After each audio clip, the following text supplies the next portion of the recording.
Good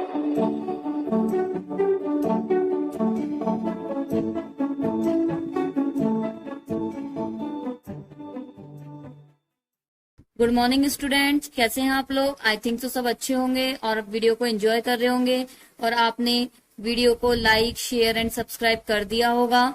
देखिए, आप लोगों को आई थिंक तो सब समझ आ रहा होगा। मैं ऐसी होप करती हूँ आप लोगों से कि आप लोग इस वीडियोस को बहुत अच्छे से देख रहे होंगे। अगर किसी को भी प्रॉब्लम आ रही है तो प्लीज वीडियो को लाइक शेयर, जो वीडियो है उसमें कमेंट लिखकर मुझे बताइए कि किसको क्या प्रॉब्लम आ रही है। देखिए, हमारा जो टॉपिक चल रहा था, हमने बहुत सारी चीजें इसमें पढ़ ली हैं कि किस तरीके से हम क्वांटम नंबर्स निकालते हैं। आई थिंक आपको बहुत अच्छे से समझ आया होगा। हमने समस्थानिक निकाला था, संभारिक निकालना, सब कुछ देखा था और साथ के साथ इलेक्ट्रॉन, प्रोटॉन, न्यूट्रॉन की खोज, ये सारी चीजें बताई थी। कक्षक क्या होती हैं, ठीक है। अब जो हमारे पास चलने वाला है, हमारा जो नया टॉपिक आने वाला है, बिल्कुल नया है आपके लिए, आपने नहीं पढ़ा होगा। आज हम पढ़ेंगे डी ब्रॉगली का तरंग समीकरण। क्या पढ़ेंगे? डी ब्रॉगली का तरंग समीकरण। देखिए, अपने आप में बहुत ज्यादा इंपॉर्टेंट टॉपिक है क्योंकि इसके आपको आगे न्यूमेरिकल्स देखने को मिलेंगे और आपसे क्वेश्चन एक शॉर्ट नोट्स में पूछा जाता है कि डी ब्रॉगली की तरंग समीकरण क्या है। देखिए, डी ब्रॉगली की तरंग समीकरण क्या है कि सन 1924 में डी ब्रॉगली एक साइंटिस्ट थे। उन्होंने जो द्रव्य था 1924 में डी ब्रॉगली ने द्रव्य की दोहरी प्रकृति मानी।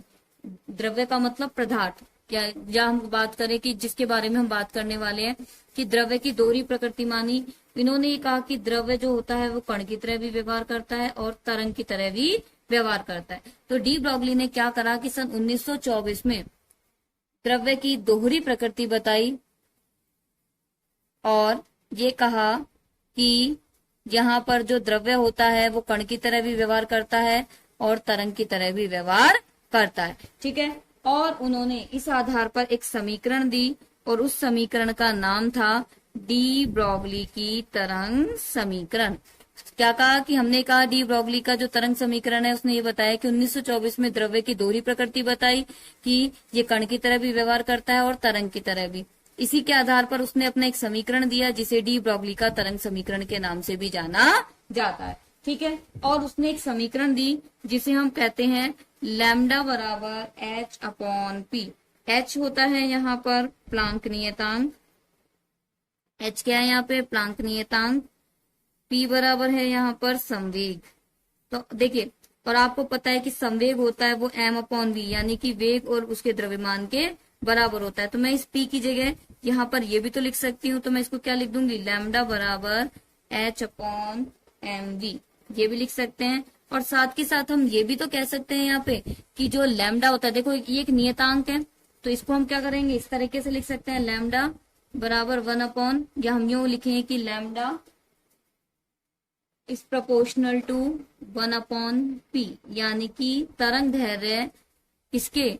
संवेग के व्युत्क्रमानुपाती होती है। यानी कि जब जब तरंग दैर्घ्य के मान बढ़ेंगे तब तक संवेग के मानों में कमी आती जाएगी। तो यानी हम कह सकते हैं कि डी ब्रॉगली के अनुसार कि जो भी आपका द्रव्य होगा या फिर कोई भी जो तरंग होगी, हमने क्या कहा कि डी ब्रॉगली के अनुसार चाहे वो द्रव्य हो या फिर तरंग हो, उसकी तरंग दैर्घ्य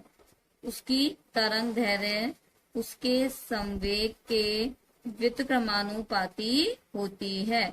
यानी कि जब जब तरंग दैर्घ्य बढ़ेगा तो संवेग कम होगा, संवेग बढ़ेगा तो तरंग दैर्घ्य के मान में कमी आती जाएगी। तो देखिए, जो हमारा टॉपिक चल रहा था, इंपॉर्टेंट टॉपिक है डी ब्रॉगली का तरंग समीकरण। सन 1924 में द्रव्य की दोहरी प्रकृति डी ब्रॉगली ने बताई। उसने ये कहा कि कण तरंग की तरह भी व्यवहार करता है और कण की तरह भी, इसलिए उसने एक समीकरण दी जिसे डी ब्रॉगली की तरंग समीकरण के नाम से जानते हैं। और उसने एक समीकरण दी जिसे हम बोलते हैं लैम्डा बराबर एच अपॉन पी। एच यहाँ पे प्लांक नियतांक है जो कि एक स्थिर है, पी यहाँ संवेग है, लैम्डा बराबर तरंग दैर्घ्य है, ठीक है। तो यहाँ लिख लीजिएगा लैम्डा बराबर आपके पास क्या होगी? तरंग दैर्घ्य होगी यहाँ पर, ठीक है। तो हम क्या करते हैं, यहाँ आप देखेंगे ये एक नियत है, तो हम इसको ये भी तो लिख सकते हैं lambda is proportional to 1 upon P, ठीक है। क्योंकि जब इस प्रोपोर्शनल को हटाएंगे तो एक नियतांक आएगा। जैसे मैंने इस प्रोपोर्शनल को हटाया तो एक नियतांक आया और मैंने वो नियतांक क्या लगा दिया? एच, और ये हो जाएगा पी। तो दोबारा से हमें ये देखने को मिल सकती है, ठीक है। अब हम क्या करते हैं? द्रव्य के द्वैत व्यवहार को प्रदर्शित करते हैं कि जैसे ये समीकरण कैसे आया, वो समीकरण मैं आपको यहाँ दिखाने वाली हूँ कि किस तरीके से आया। तो हम यहाँ पर अगर जो हमारा डालेंगे वो लिखेंगे द्रव्य का द्वैत व्यवहार। देखिए जो आपका डी ब्रॉगली था, और मैं आपको बार बार बता चुकी हूँ कि डी ब्रॉगली ने कण की द्रव्य की कैसी प्रकृति मानी, दोहरी प्रकृति मानी, और उसने एक समीकरण दी, और उस समीकरण को स्थापित करने के लिए उसने कुछ संबंधों को या कुछ समीकरणों का उपयोग किया, और उस समीकरणों के आधार पर अपनी समीकरण को प्रस्तुत किया। ठीक है, तो डी ब्रॉगली ने क्या करा कि द्रव्य की दोहरी प्रकृति मानते हुए एक संबंध स्थापित किया। इसने सबसे पहले आइंस्टीन का ऊर्जा समीकरण लिया।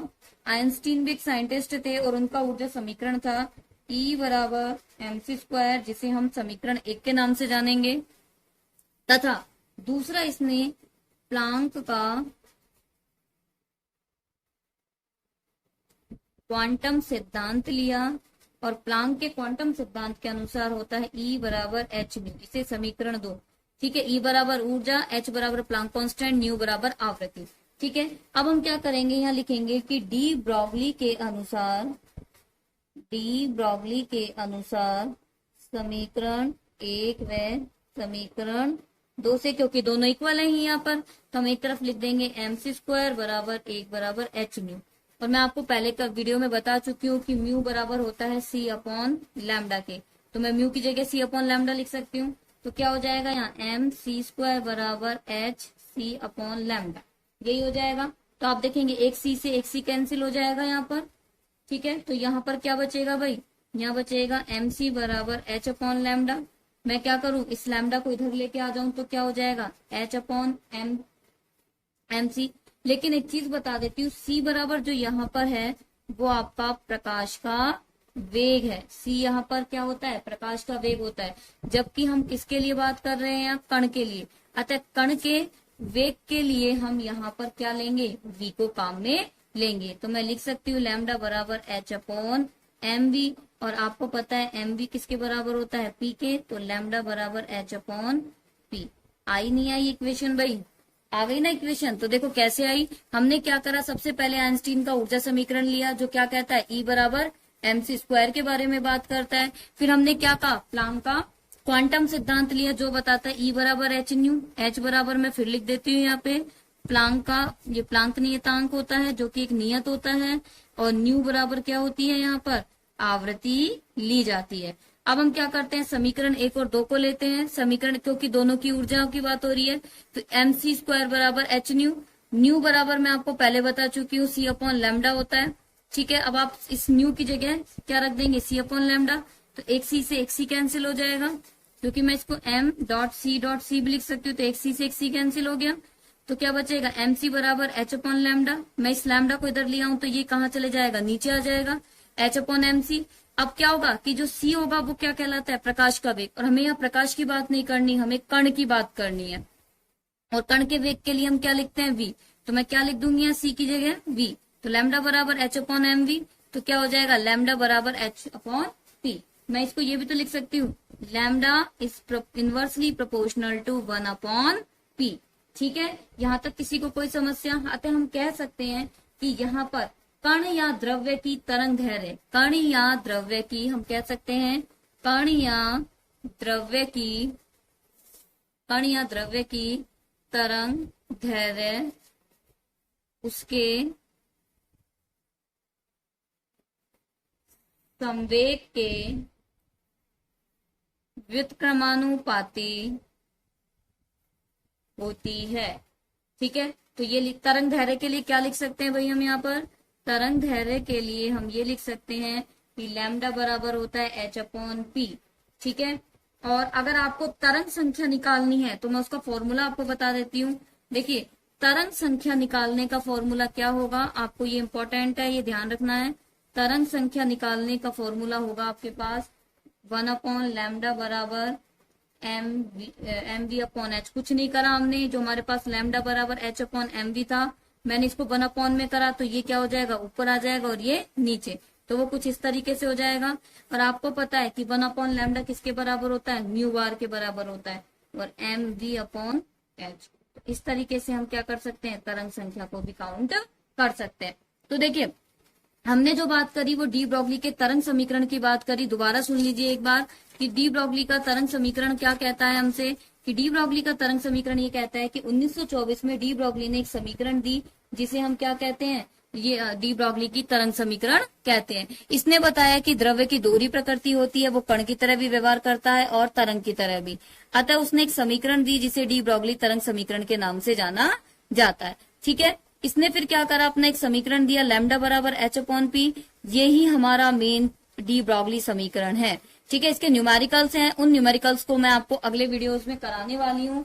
आप किस तरीके से, मैं चाहती हूँ कि आप उन वीडियोस को खुद करके उन न्यूमेरिकल्स को खुद करके देखें ताकि आपको बिल्कुल आसानी हो। मैं आपको एक न्यूमेरिकल दे रही हूँ, आप उसको प्लीज करके लाइएगा और इसकी मैं आपको बता देती हूँ किस तरीके से करना है।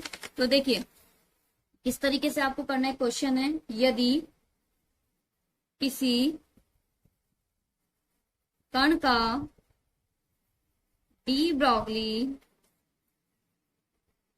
तरंग दैर्ध्य 1 एंगस्ट्रॉम हो तो उसका संवेग ग्राम सेंटीमीटर पर सेकंड में क्या होगा। आपको यहाँ से P निकालना है और आपको पता है फॉर्मूला क्या होता है, लैम्डा अपॉन h/p। तो देखिए आपको यहाँ पर तरंग दैर्ध्य दी हुई है, ये आपको इसका मान पता है, P निकालना है। तो आप क्या करेंगे, P इधर रखेंगे और फॉर्मूला क्या हो जाएगा, h/लैम्डा। h की वैल्यू आपको पता है, ये 6.62 इंटू 10 की पावर -27। देखिए यहाँ 30 ग्राम में लेनी है, इसलिए मैं इसको ग्राम में ले रही हूँ। और 1 एंगस्ट्रॉम, जब एंगस्ट्रॉम को हम चेंज करेंगे तो 10 की पावर -8, यानी कि 1 एंगस्ट्रॉम बराबर होता है 10 की पावर -8 के बराबर। ठीक है, अब आप इसको जब सॉल्व करेंगे तो आपके पास आंसर आएगा 6.625 इंटू 10 की पावर -19 ग्राम सेंटीमीटर और सेकेंड। इसको सॉल्व करेंगे तो आपके पास यही आंसर आने वाला है। तो क्वेश्चन क्या था कि यदि किसी कण की डी ब्रॉगली तरंग दैर्ध्य दी हुई है और उसका संवेग दिया हुआ है, तो आप इसका संवेग निकालना है तो हम इजीली निकाल सकते हैं। फॉर्मूला अपने पास ये है, लैम्डा बराबर h/p। जो भी चीज निकालनी है उसको इधर ले आइए, बाकी को नीचे ले जाइए, बाकी आप उसके मान को पुटअप कर दीजिए। तो आई थिंक तो आज की वीडियो आपको समझ में आ गई होगी। मैं क्विक एक बार रिव्यू बता देती हूँ आपको। हमने क्या कहा था, आइंस्टीन का ऊर्जा समीकरण E बराबर mc² और प्लैंक का क्वांटम सिद्धांत E बराबर h/न्यू, दोनों को लिखा। आपने न्यू बराबर c/लैम्डा लिया, c से c काटा। फिर आपने क्या करा, लैम्डा को इधर लाए, mc को नीचे ले गए। c प्रकाश का वेग है, हमें कण की बात करनी है इसलिए हम यहाँ v लिख देंगे। और mv किसके बराबर होता है, p के। तो हम कह सकते हैं लैम्डा बराबर क्या होगा, इनवर्सली प्रोपोर्शनल टू 1/p। तो देखिए आज की वीडियो के लिए आपके लिए इतना ही बहुत है, क्योंकि अब इसके आगे हम हाइजेनबर्ग का अनिश्चितता का सिद्धांत करने वाले हैं। तो वो भी अपने आप में बहुत अच्छा टॉपिक है, उसको मैं आपको नेक्स्ट वीडियो कल करवाने वाली हूँ। तो आज के लिए इतना ही। प्लीज वीडियो को लाइक, शेयर और सब्सक्राइब कीजिए, और किसी को कोई प्रॉब्लम है तो प्लीज कमेंट बॉक्स में लिखिए। Thank you.